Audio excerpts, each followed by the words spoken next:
Ladies and gentlemen, my name is Jake Palumbo, and you are watching another Blunted Confessions. Somebody asked about the broken record story. Let's see. In September-October 2009, I was managing Play Studios, and at that time, they had just gotten a large capital investment. They had gotten some financial backing, and they had done, some pretty big upgrades. They had doubled the size of the place. It went from 5 rooms to 13 rooms. They doubled the real estate, and the owner later badly mismanaged all of that. But anyway, at the time, they had just, they had begun to really upgrade the place. So, after having done all the construction and upgrades, they were looking to throw a launch party, a re-release party, and they wanted to get some, notable heads in the music industry out to the party. So they spent maybe 2 or 3 weeks organizing the party, and they needed a DJ for the night. And Bassy Bob Brockman, who was the chief engineer at the time, who mixed some really notable records, Biggie's Ready to Die, TLC Waterfalls, a ton of stuff. You can Google his discography. It's huge. Anyway, Bassy Bob was a friend of mine at the time and recommended, well, why doesn't Jake be the DJ for the evening? So I was like, all right, cool. So I'm DJing throughout the night, and it's going fine, and, everything's cool. And as the night progresses, some notable people begin to walk in and out. And sure enough, amongst the crowd was Cappadonna from the Wu-Tang Clan. So I had met Kappa actually maybe about 3 or 4 weeks prior to that, because he had came to Play Studios to do some work, and he and I ended up doing some work totally by accidental fate, or whatever you want to call it. He actually knocked on the door of my studio looking for somebody else, and happened to walk in, and I was playing beats, and we struck it up from there. But at this point, I'd only met Cap once, and he's still a member of the Wu-Tang Clan, and I'm like the biggest Wu-Tang head ever, and I was still a little starstruck by the dude. So anyway, as time goes on, the party is popping. Well, Cap comes over and tells me that he wants to get on the mic and do a freestyle. I'm like, all right, word, okay, here we go. So I throw on the record. The record put on. Now, one thing you have to understand is, to this day, I still DJ with records. To this day, in 2012, I still don't have Serato. So if you see me DJing, I'm DJing with vinyl, with records, with wax.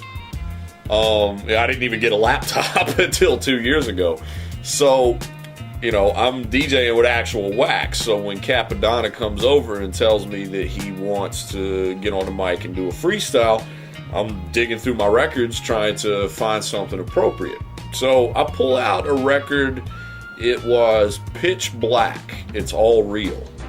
And I don't know if you remember that record. It was kind of a one-hit wonder. They didn't really go that far, but the beat was produced by DJ Premier.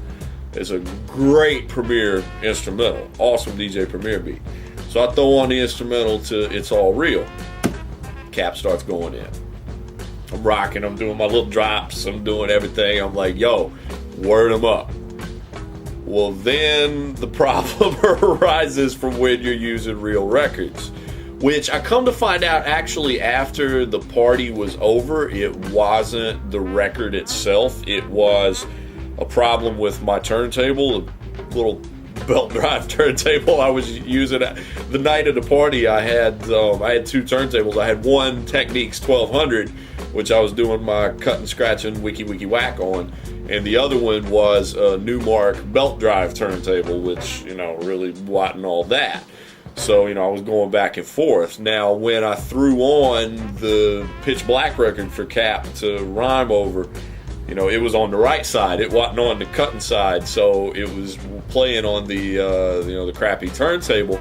And, on a record, when you've got like the dirty version, the clean mix, and the instrumental mix is the farthest in on the record. So what the problem was the tone arm, the needle on the turntable would only go so far. So when it got to a certain point, if this makes any sense, when it got to a certain point in the record, the arm couldn't go any further, so the record just started skipping, and the record skips, and the record skips, and the record skips, and the record skips, and there's a crowd of 300 people, and there's nothing I can do about it. Turntable's broken, there's nothing I can do about it. So I don't know if you've ever been DJing for a member of the Wu-Tang Clan in front of a large crowd and the music is fucking up, but it's basically the equivalent of having your balls burned with a lighter. It's the shittiest feeling in the world. Because Cap is trying to do his freestyle and everybody's looking at the DJ like, DJ, what's going on here, DJ? Why is the music fucking up? So there's nothing I can do aside from take the record off and issue a formal apology to the crowd. So I am ready to cry. And I'm seconds away from shooting myself and calling it quits when a little light bulb went off above my head. And I'm a nerd. I'm a rap nerd. And sometimes that pays off, and it definitely paid off in a situation like this. All of a sudden the light bulb went off, and I remembered that inside my crate I had the 12-inch single of Oh Donna by Cappadonna from 1998 that I bought when I was in high school at what was that place called? Basement Records in Knoxville, Tennessee. Excellent used record store. Horrible racist human being of an owner, piece of shit owner of the record store. But anyway, the point is I still had this 12-inch, this Cappadonna 12-inch from when I was in high school, and it just so happened to be in my crate that day. So the little ding went off in my head, and I decided that I needed to save face in front of this crowd before the crowd and Cappadonna both killed me. So, being a person who has a flair for the theatrics, I took the Pitch Black record off the turntable and threw it against the wall and said, "Fuck that," while with my left hand getting the Cappadonna record out of the crate, and I slam it down on the good turntable and drop the needle on the Oh Donna instrumental, which surprised the hell out of Cap. And, the crowd all of a sudden was, so the crowd realizes all of a sudden what's going on. And to try and again save face and shift the party back in the right direction, I start chanting, "Oh Donna, oh Donna." And Cap starts doing it and the crowd starts doing it. And sure enough, Cap rocks the entire song, one of his actual important songs from back in 98 to this crowd, and the crowd loved it and Cap loved it, and I didn't get killed that night. And I apologized to Cap afterwards. I was like, "Cap, I'm sorry, please don't kill me, homie." And he was mad cool about it, and ran into him many times after that.